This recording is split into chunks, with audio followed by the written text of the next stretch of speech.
From translation, RSV Revised Standard Version, this 157th day of the year, today we are reading passages, Job 17-20, Job chapter 17, verses 1 to 29. My spirit is broken, my days are extinct, the grave is ready for me. Are not mockers with me, and are not my eye fixed on their provocation? Lay down, I pray you, a pledge for me with yourself, and let anyone be surety for you. For you have hidden their heart from understanding, therefore you will not exalt them. He who informs against his friends, even the eye of his father will not bless him. He has made me a byword of the people, and I am become one at whom men spit. My eye has grown dim because of affliction, I have poured out my tears to God, oh that I might have one to hear me.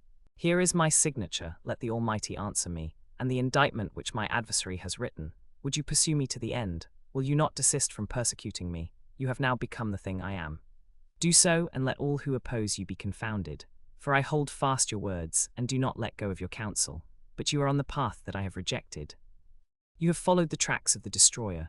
On earth let me be put to death, I will not refuse it. I have no pleasure in life. I loathe my life, I would not live forever. Let me alone, for my days are a breath. Why do you persecute me as God does, and are not satisfied with my flesh? Oh, that my words were written. Oh, that they were inscribed in a book. That with an iron pen and lead they were engraved in the rock forever. For I know that my Redeemer lives, and that at the last he will stand upon the earth.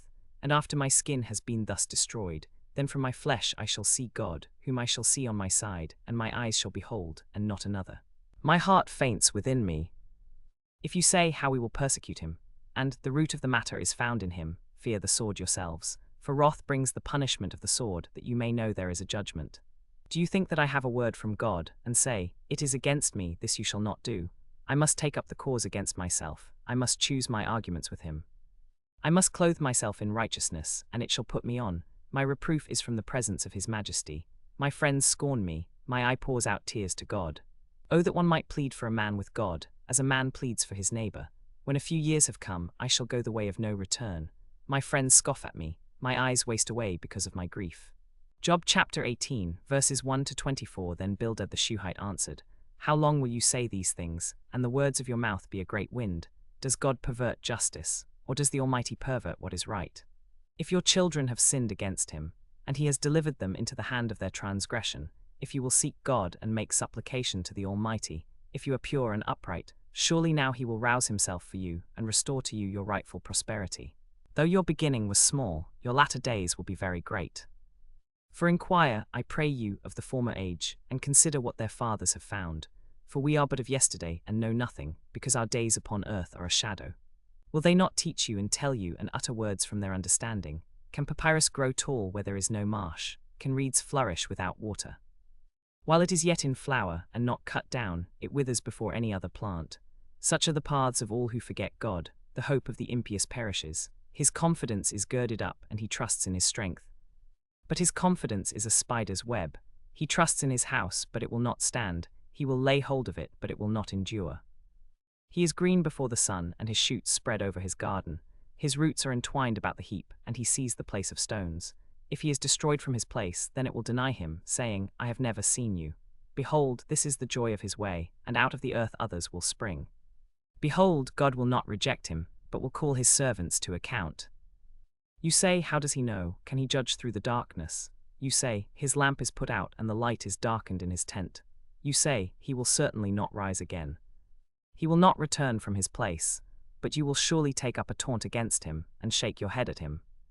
Job chapter 19, verses 1 to 35. Then Job answered, how long will you torment me and break me in pieces with words? These 10 times you have cast reproach upon me. Are you not ashamed to wrong me?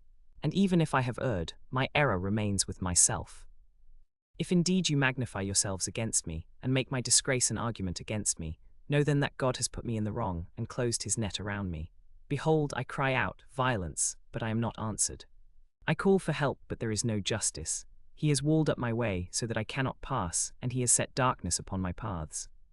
He has stripped from me my glory, and taken the crown from my head. He breaks me down on every side, and I am gone. He has uprooted my hope like a tree. He has kindled his wrath against me. He counts me as his enemy. His troops come together. They build up their ramparts against me, and encamp around my tent. He has put my brothers far from me, and those who knew me are estranged from me. My kinsfolk and my intimate friends abhor me, and my guests and my maidservants count me as a stranger. I call to my servant, but he gives me no answer. I must beseech him with my mouth. I am repulsive to my wife, loathsome to the sons of my mother. Even young children despise me. When I rise they talk against me. All my intimate friends abhor me, and those whom I loved have turned against me. My bones cling to my skin and to my flesh, and I have escaped by the skin of my teeth. Have pity upon me, O you my friends, for the hand of God has touched me. Why do you persecute me as God does, and are not satisfied with my flesh? Oh, that my words were written. Oh, that they were inscribed in a book, that with an iron pen and lead they were engraved in the rock forever. For I know that my Redeemer lives, and that at the last he will stand upon the earth. And after my skin has been thus destroyed, then from my flesh I shall see God, whom I shall see on my side, and my eyes shall behold, and not another. My heart faints within me. If you say, how we will persecute him, and the root of the matter is found in him, fear the sword yourselves. For wrath brings the punishment of the sword, that you may know there is a judgment. Do you think that I have a word from God, and say, it is against me, this you shall not do? I must take up the cause against myself. I must choose my arguments with him. I must clothe myself in righteousness, and it shall put me on. My reproof is from the presence of his majesty. My friends scorn me. My eye pours out tears to God. Oh, that one might plead for a man with God, as a man pleads for his neighbor. When a few years have come, I shall go the way of no return. My friends scoff at me. My eyes waste away because of my grief. Job chapter 20, verses 1 to 29. Then Zophar the Naamathite answered, therefore my thoughts answer me, because of my haste in answering. I have heard the reproof which reproaches me, and the spirit of my understanding makes me answer. Do you know this of old, since man was placed upon earth, that the triumphing of the wicked is short, and the joy of the godless momentary? Though his height mounts to the heavens, and his head reaches to the clouds, he will perish forever like his own dung. Those who have seen him will say, where is he? He will fly away like a dream, and not be found. He will be chased away like a vision of the night. The eye which saw him will see him no more, and his place will behold him no more. His sons will seek the favor of the poor, and his hands will give back his wealth. His bones are full of his youthful vigor, but it will lie down with him in the dust. Though evil is sweet in his mouth, and he hides it under his tongue, though he spare it and cannot let it go, but keeps it still within his mouth, yet his food will be turned in his bowels. It will be the venom of asps within him. He will spit out the riches which he swallowed. God will make him vomit them up. He will suck the poison of asps. The tongue of the adder will kill him. He will not look at the rivers, the streams of honey and curds. He will give back his unjust gains and not swallow them. According to the substance of his possessions, he will not enjoy them, for he has oppressed and forsaken the poor. He has violently seized a house which he did not build. Because he knows no rest in his belly, he will not let anything he desires escape him. There is nothing left to eat, therefore his prosperity will not last. In the fullness of his sufficiency he will be in straits, all the force of misery will come upon him. When he has filled his belly, God will cast the burning anger of his wrath upon him. It will rain upon him while he is eating. He will flee from the iron weapon, the bronze arrow will strike him through. He draws it forth and it comes out of his body, the glittering point comes out of his gall, terrors come upon him. Utter darkness is laid up for his treasures, a fire not fanned will devour him. It will go ill with him who is left in his tent. The heavens will reveal his iniquity, and the earth will rise up against him.